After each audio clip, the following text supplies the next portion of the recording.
ஆறுமுக அரங்கமகா தேசிக சுவாமிகள் திருவடிகள் போற்றி. தவத்திரு குருநாதர் ஆசியால் அகத்தியர் சன்மார்க்க சங்கம் தூத்துக்குடி கிளை சங்கத்தின் சார்பாக 30/9/2025 தூத்துக்குடி தெப்பக்குளம் மாரியம்மன் கோயில் வளாகம் மற்றும் அரசு மருத்துவமனை வளாகத்தில் பசுத்தோர் சுமார் 350 நபர்களுக்கு பருப்பு சாதம் சிறப்பாக வழங்கப்பட்டது.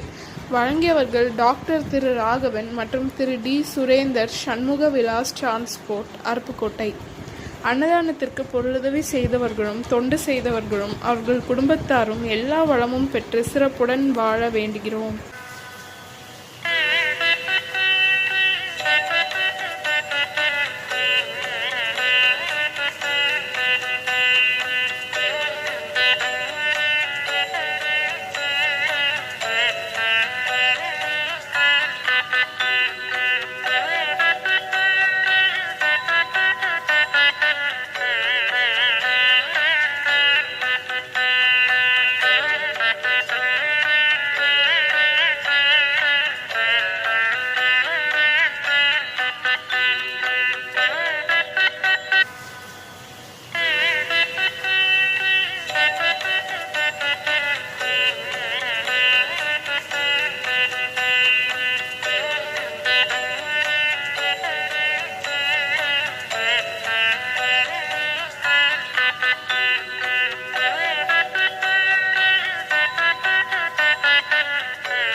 உயிராய் கதியாய் விதியாய் குருவாய் வரு